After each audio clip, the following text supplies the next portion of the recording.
ஸ்ரீ வாராகி நண்பர்களுக்கு என் பணிவான வணக்கங்கள். கன்னி ராசி பத்தி இன்னைக்கு இந்த வருடம் 2026 எப்படி இருக்க போகுது, நீங்க எப்படி நடந்துக்கிறத பத்தி நான் சொல்ல போறேன். சரிங்களா? நீங்க இந்த வீடியோ கடைசி வரைக்கும் பார்த்தா தான் உங்களுக்கு ஒரு தெளிவான விளக்கம் புரியும். நீங்க எப்படி நடந்துக்கணும், உங்களுக்கு என்ன நடக்க போகுதுன்னு தெரிஞ்சுக்கலாம். அதாவது ராசிக்கான பலன் தான். உங்க லக்கணம் மற்றும் ராசி, அதாவது லக்கணம் மற்றும் தசாபுத்திக்கு தகுந்த மாதிரி பலன்கள் மாறுபடும். இருந்தாலும் இது வந்து ஒரு 70% பொருந்தும். மற்றும் உங்க லக்கணம் மற்றும் தசாபுத்தி தகுந்த மாதிரி பலன்கள் மாறுபடலாம். சரிங்களா? இது பொதுவான பலன், இது நடக்கும். சரிங்களா? 70% நடக்கும். லக்கணக்காரர்களுக்கு 90%, ராசி மற்றும் நட்சத்திரக்காரர்களுக்கு ஒரு 70-75% உறுதியா நடக்குங்க. சரிங்களா? கன்னி ராசிங்கிறப்ப நீங்க இரட்டை சிந்தனை கொண்டவங்க. இரட்டை சிந்தனை ரெண்டுமே, எதுவுமே ஃபர்ஸ்ட் எல்லாம் ஃபெயிலியர் தான் ஆகும். உங்களுக்கு போய் ஃபர்ஸ்ட் எப்பயுமே ஃபெயிலியர் தான். பேசாம பெண்கள்கிட்ட இனிமையா பேசுவீங்க இல்லையா? பெண்களால பிரச்சனைகளையும் நிறுத்திருப்பீங்க. கட்டாயம் பெண்களால் பிரச்சனை செஞ்சிருப்பீங்க. ஏன்னா உங்களுக்கு 2ஆம் வீட்டுல துலாம் தானே. உங்க ராசியிலே வந்து சுக்கர் நீசம் ஆயிடுறாரு. அப்படிங்கிறப்ப உங்க வீட்டுல கன்னிராசியில பிறந்தவங்க வீட்டுல பெண்கள்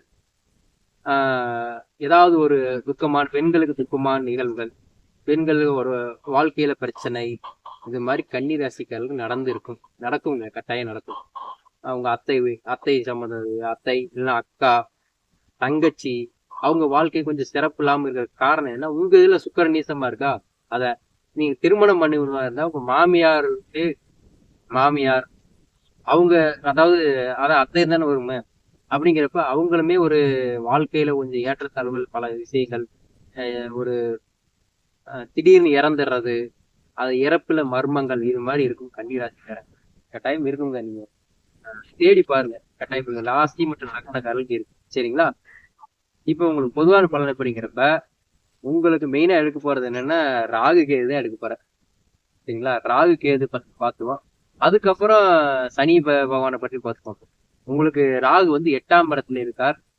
அதாவது ராகு வந்து உங்களுக்கு 12ல, கேது 12ல இருக்கும்போது ராகு 8ல வந்திருக்காரு. அப்படிங்கிறப்ப நீங்க வண்டி வாகனத்துல போறப்ப கொஞ்சம் ஜாக்கிரதையா இருக்கணும். சரிங்களா? வண்டி வாகனத்துல போறப்ப கொஞ்சம் ஜாக்கிரதையா இருக்கணும். உங்களுக்குமே உடல்நல பாதிப்பு, அஸ்தமரஸ்தானத்துல இருக்காரா, கொஞ்சம் ராகு போட்டு பழுத்தி பிரச்சனை, மனநல சார்ந்த பிரச்சனை. அப்படி இருக்கிறப்ப ராகு 8ஆம் வீட்டுல இருக்கிற ராகு வந்து அதாவது 6ஆம் வீட்டுல இருக்கிற ராகு வந்து 8ஆம் வீட்டையும் பார்ப்பார், 3ஆம் வீட்டையும் பார்க்கிறார். சரிங்களா? அப்படிங்கிறப்ப கொஞ்சம் மன ரீதியான பிரச்சனை இருந்துகிட்டே இருக்கும். உங்க இளைய சகோதரத்தோட பிரச்சனை. 6ஆம் வீடுங்கிறதப்ப வந்து 6ஆம் வீடு வந்து உடல்நலத்துல பாதிப்பு, வீட்டுல இருக்கவங்களுக்கு உடல்நல பாதிப்பு, இது கட்டாயம் இருக்குங்க. உங்க வீட்டுல இருக்கவங்களுக்கு உடல்நல பாதிப்பு இருக்கிறப்ப கொஞ்சம் ஒரு மன இருந்துதான் இருக்கும்.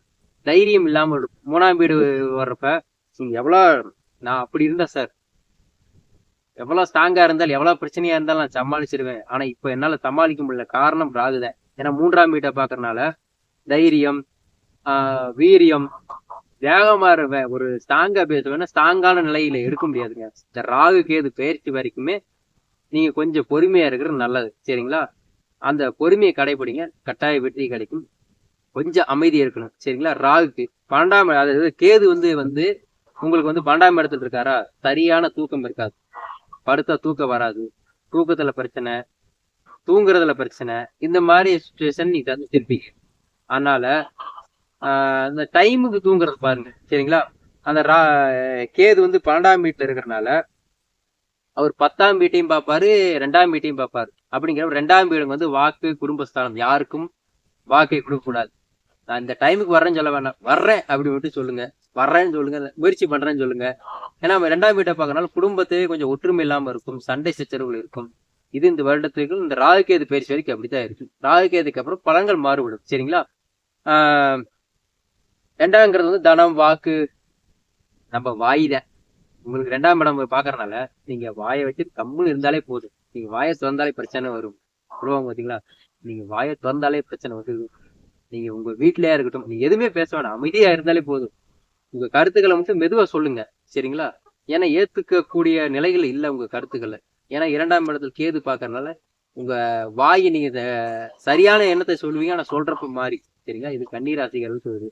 அதுவும் இல்லாம சனி பகவான் எங்க வந்திருக்காரு, 7ஆம் வீட்டுல வந்திருக்காரு. 7ஆம் வீடுங்கிறது மனைவி ஸ்தானம். அப்படிங்கிறப்ப உங்களுக்கும் மனைவிக்கும் ஒற்றுமையின்மை குறையும். சரிங்களா?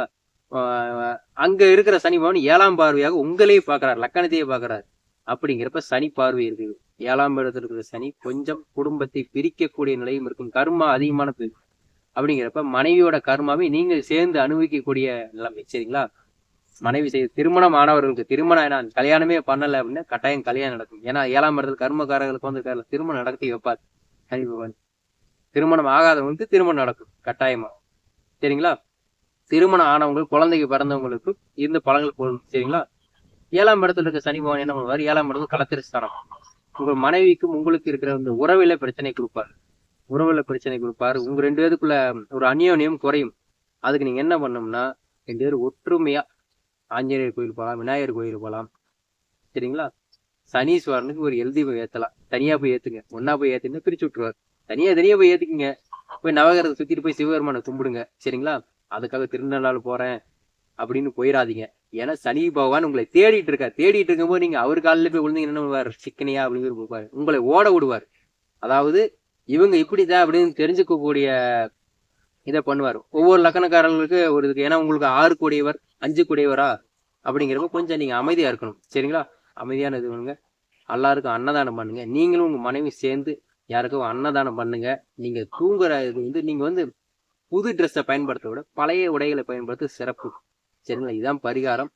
நீங்களும் மனைவி இணைஞ்சு கோயிலுக்கு போகலாம். சிவன் கோயிலுக்கு போங்க, அன்னதானம் பண்ணுங்க. உங்கள் மனைவியை வந்து என்ன பண்ண சொல்றீங்களா? இந்த தை மாதம் மாசி மாதம் பங்குனி மாதம்லாம் வீட்டுக்கு முன்னாடி வாசல் கோலம் போடுவாங்கல்ல, அப்படி போடுறப்ப பச்சரிசி மாவுல கோலம் போட சொல்லுவாங்க. சரிங்களா? இதை பண்ணுங்க. சிவன் கோயில போய் உங்க மனைவி கையால நந்தி தேவருக்கு பிரதோஷம் டைம்ல, அதாவது காலையில 6 மணிக்கு போய் பிரதோஷ டைம்ல நந்தி தேவருக்கு அரிசி மாவு உங்க கையால் அரைச்சு, உங்க மனைவி கையால் அரைச்சு, கையால ஆட்டுக்கல்ல போட்டு அரைக்க வேணாம், மிக்சியில தான் இருக்கு, மிக்சியில அரைச்சு நீங்க போய் பொடி அடுத்த கடையில வாங்கிட்டு போக கூடாது. உங்க வீட்டுல மிக்சியில அரைச்சு உங்க மனைவி கையால் அரைச்சு அதை போய் நந்தி தேவருக்கு கொஞ்சம் அர்ச்சனை பண்ணுங்க. இந்த சனி பகவானுடைய பாதிப்பிலிருந்து கொஞ்சம் குறையும். உங்கள் 2 பேருக்கு அந்யோன்யம் பிறக்கும். திருமணம் ஆகாதவங்க திருமணத்தை நடத்தி வைப்பார் சனி பகவான். ஏன்னா 7ல கொடுத்திருக்க சனி பகவான் வந்து 9ஆம் இடத்தை பார்ப்பாரு, 7ஆம் இடத்தை பார்ப்பார், 4ஆம் இடத்தை பார்ப்பார். அப்படிங்கிறப்ப உங்களுக்கு நல்லா இருக்கும். தாயார் உடல்நலத்தில் ஆரோக்கியத்தில் அம்மா இருக்கவங்க வந்து தாயாருக்கு உங்களுக்கு கொஞ்சம் பிரச்சனை வர்றதுக்கான வாய்ப்புகளும் உண்டு. கொஞ்சம் பார்த்துக்குங்க. இடம் சம்பந்தமான இதில் டாக்குமெண்ட் கரெக்டாக வச்சுக்கோங்க. சரிங்களா? படிக்கிற பசங்களுக்கு வந்து கல்வி சார்ந்ததில் கொஞ்சம் பிரச்சனை வர்றதுக்கான வாய்ப்புகள் உண்டு. அப்படிங்கிறப்ப அந்த டைமிங்கை தொடருங்க. இந்த நேரத்தில் நான் பண்ணணும் அப்படி அந்த நேரத்தில் நீங்கள் செய்யுங்க. சரிங்களா? 4ஆம் இடத்துல வாழ்கிற வீட்டுக்கு கூட மாற்றுறதுக்கான வாய்ப்புகள் உண்டு. நீங்கள் இருக்கிற வீட்டில் இருந்து மாறுறதுக்கான வாய்ப்பு இருக்கு. சொந்த வீட்டில் இருக்குங்க, எப்படிங்க மாறுறதுன்னா கொஞ்சம் மாற்றங்கள் வர்றதுக்கான வாய்ப்புகளும் உண்டு. சொத்து சேர்க்கை செய்யறதுக்கான வாய்ப்புகளும் உண்டு. இல்லை சொத்தில் பிரச்சனை வர்றதுக்கான வாய்ப்புகளும் உண்டு. ஏன்னா 4ஆம் இடத்துல சொத்து சேர்க்கை தானுங்கள, அதில் நீங்கள் சரியாக இருந்துக்குங்க. நீங்கள் கரெக்டாக இருந்துக்கிட்டீங்கன்னா பிரச்சனை இல்லை. இல்லை ஏதாவது ஒரு இடச்சிக்கல் சிக்கல் இருந்துச்சுன்னா கொஞ்சம் அது பெருசாக வாய்ப்புகள் இருக்குது. சொத்து சம்பந்தமான விஷயத்தில் கொஞ்சம் ஜாக்கிரதையாக முன்னெச்சரிக்கை நடவடிக்கை தேவை. எதையும் பொறுமையாக இருந்து செயல்படுறது சிறப்பு. சரிங்களா? கன்னிராசிக்காரர்கள் இதை நீங்கள் பின்பற்றினாலே போதுமானது. திருநள்ளாறு போய் மாட்டிக்கொள்ள வேண்டாம். நான் அந்த பரிகாரத்தை செய்கிறேன், இந்த பரிகாரத்தை செய்கிறேன் செய்ய வேண்டாம். திருநள்ளாறு போக வேண்டாம். ஏன்னா சனீஸ்வரன் அங்கதான் போந்திருக்காரு. அப்படிங்கிறப்ப அவர் வந்து உங்களை விரட்டி பார்ப்பார். அதாவது நீங்க ஓட விட்டு உங்களை பின்னாடி துரத்துறாரு. அப்படிங்கிறப்ப நீங்க அவர் காலிலே விழுந்தீங்கன்னா வாய்ப்புகள் குறைவு. வேற சிவன் கோயில் போகலாம், பெருமாள் கோயில் போகலாம். உங்களுக்கு வாய்ப்பு கிடைச்சா போங்க.